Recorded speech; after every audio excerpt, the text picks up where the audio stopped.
안녕하세요. 스포츠 분석 전문가 승부사 이치호입니다. 오늘 준비한 경기는 K리그 3경기 분석 준비했습니다. 영상 시청에 앞서 구독, 좋아요 부탁드리며 그럼 분석 시작하겠습니다. 우선 한 경기 광주와 울산 전력 분석 알아보겠습니다. 먼저 광주는 K리그 1에서 8승 3무 7패의 성적으로 5위에 위치해 있습니다. 홈에서 경기를 치룬 경우 5승 2무 3패를 기록했었고 서울과 제주 그리고 대구 등 상승세에 있는 팀들을 상대하는 경기에서는 맥없이 무너지게 되었습니다. 직전 리그 내에서 진행된 6경기 동안 연속 무패를 기록하며 시즌 중에서 제일 좋은 흐름을 보이고 있는 모습입니다. 무면허 운전 징계로 인해 제외된 산드로와 부상에서 아직 회복되지 않은 김경민을 제외하고는 풀 전력을 내세울 수 있다는 것도 긍정적인 상황이라고 할 수 있겠습니다. 광주는 직전 경기 FA컵 전북과의 대결에서 4대0으로 완패를 당한 모습입니다. 광주의 포메이션은 4-4-2 형태로 꾸려집니다. 이와 같은 포메이션으로 최근 경기에서 실점률 또한 괜찮은 모습입니다. 아직 울산에게 단 1승도 하지 못했지만 이번 홈에서 기대를 해봐도 좋을 것 같습니다. 울산은 15승 2무 2패로 압도적인 리그 선두를 질주하고 있습니다. 원정에서도 7승 2패로 기세가 좋은 모습이고 17득점 9실점으로 수비력은 홈보다 더 나은 모습입니다. 최근 리그에서 3연승을 달리며 흐름도 좋은 편이었는데 3경기에서 무려 11골이나 터뜨릴 정도로 공격력은 리그 최강이라고 해도 과언이 아닙니다. 그러나 엄원상이 부상으로 빠지고 박용우, 이규성, 이명재가 인종차별 징계로 결장하는 점은 안타까운 부분입니다. 울산의 최근 리그 5경기를 보면 3승 1무 1패를 기록하고 있습니다. 앞서 말씀드린 바 울산은 공격에 엄청난 힘을 과시하고 있으며 한 경기 3골 이상 기록한 경기도 10경기 중 6경기입니다. 하지만 직전 경기 FA컵 8강에서 제주를 상대로 연장 접전 끝에 패배를 하고 원정기를 나서게 됩니다. 더블 우승을 목표로 하였지만 안타까운 패배이며 다시 리그에 집중을 다할 것으로 보여집니다. 울산은 전술적 큰 변화를 주진 않을 것입니다. 기존 포메이션 형태로 유지할 것으로 예상이 됩니다. 결론을 말씀드리면 괄주FC와 울산현대에 앞선 10차례 리그 내에서 진행된 맞대결에서는 6승 3무로 울산현대가 압도적으로 우위를 보였습니다. 특히나 2021 시즌 당시 때 전승한 것을 포함하여 광주FC 상대하는 경기에서 5연승을 달리고 있는 울산현대이며 광주FC의 기세가 워낙에 무섭기는 하나 이와 같은 상대성을 무시하기는 힘들어 보입니다. 게다가 상대가 울산현대로 울산현대는 경기력을 떠나서 버저비터든 뭐든 이용하여 어떻게든 승리를 잘 챙겨오고 있고 다가오는 경기 역시 난타전 양상으로 전개될 여지가 있으니 다득점이 양상 가운데 울산현대에 조금 더 나은 상황이 될 거라고 예상됩니다. 다음으로 2경기 포항 수원FC 경기 전력 분석 알아보겠습니다. 포항은 K리그 1에서 9승 7무 3패의 성적으로 2위에 위치해 있습니다. 홈에서 경기를 치룬 경우 6승 2무 1패로 특히나 좋은 결과가 나왔고 14득점 9실점으로 공격과 수비의 균형이 아주 훌륭하지는 않았었는데 결국에는 한 점차 승부에서 강한 모습을 보였다는 뜻이고 직전 리그 내에서 진행된 3경기를 치르는 동안 2승 1무로 흐름도 좋은 편이었습니다. 현재 정재희, 김종우, 심상민, 고용준, 제카 등 부상자가 연이어 나오고 있는 중으로 불안한 상황입니다. 최근 5경기 3승 1무 1패로 좋은 흐름을 가져가고 있는 포항이고 최근 10경기는 6승 3무 1패입니다. 최근 기록이 말해주듯 리그 2위에 위치해 있는 팀임을 증명하고 있습니다. 포항 포메이션은 4-2-3-1 형태로 전술적 운영을 보이고 있습니다. 수비진의 탄탄함으로 실점률이 낮은 편이긴 하나 최근 5경기에서 4경기 실점을 기록한 바 있습니다.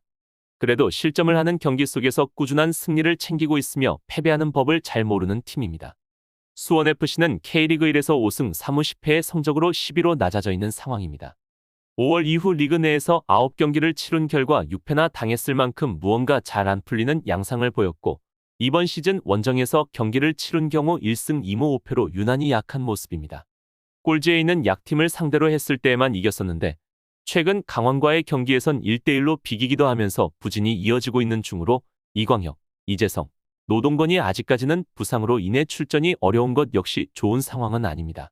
수원FC는 최근 5경기 10실점으로 실점률도 높은 모습을 보이고 있습니다. 공격의 답답함도 문제가 되고 있는데 전술적 변화가 급우선일 것으로 보여집니다.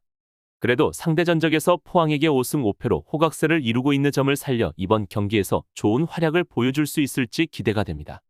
결론을 말씀드리면 앞선 10번의 맞대결의 경우 양팀이 5승 5패로 호각세를 이뤄왔기는 했지만 수원FC가 승격한 다음 7번의 리그 경기를 치렀을 때에는 포항 스틸러스가 5승 2패로 좀 더 우세한 모습입니다. 이번 시즌 첫 리그 맞대결 역시 원정에서 2대1 승리를 챙긴 포항 스틸러스인데다가 2021 시즌 이후 홈에서 진행되었던 3번의 수원FC와의 경기에서 전부 승리를 가져왔던 것과 요즘 흐름도 대조적인 상황이고 10번의 맞대결에서 5경기 오버 5경기 언더가 기록되었습니다.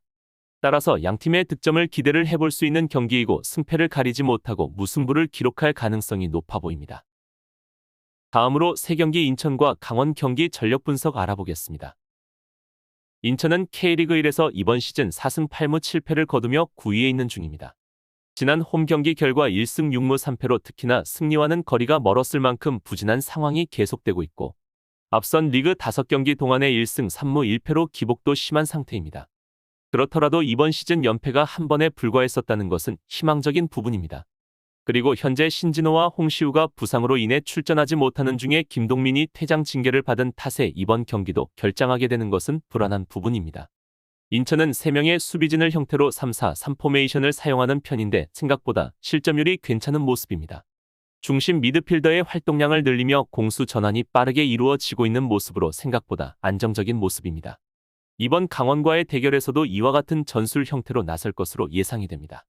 하지만 FA컵 8강에 많은 체력을 소모하였고 이번 경기에서 체력적 부담이 분명 없지는 않을 것입니다.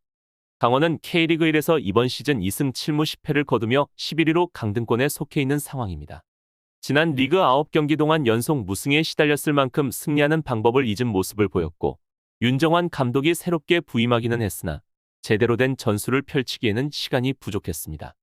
인천 유나이티드와 마찬가지로 주중 FA컵 8강전을 치르고 왔기 때문에 체력적인 부담도 있을 수 있겠고 알리바F 외에 추가 부상자가 없다는 것은 긍정적인 부분입니다. 강원은 최근 5경기 2무 3패로 좋지 않은 모습을 보여주고 있습니다.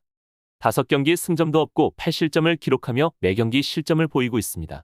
무승부를 하는 경기에서도 실점을 하는 모습이고 이런 기록은 수비진의 문제점이 분명 나타나는 기록입니다.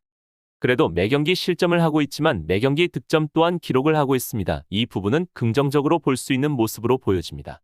결론을 말씀드리면 양팀의 직전 10번의 리그 맞대결 성적은 양팀이 4승 2무 4패로 호각세였고 요즘에 들어서는 인천 유나이티드가 조금 더 우위를 가져가는 상황입니다. 인천 유나이티드는 지난번 시즌 당시 2승 1무 1패로 상대 전적에서 앞섰었고 올해 시즌 원정 경기에서도 2대0 승리를 챙기기도 했었습니다. 하지만 강원의 득점력 또한 무시를 할 수 없으며 이번 경기에서는 강원의 반등이 보여질 것으로 예상이 됩니다. 이상으로 7월 1일 K리그 3경기 분석 마치겠습니다. 다양한 정보와 자료 그리고 고배당 조합픽이 필요하신 분들께서는 이치오 무료 정보방 이용하실 수 있으니 고정 댓글 클릭하셔서 무료 입장하시면 됩니다. 시청해주셔서 감사합니다.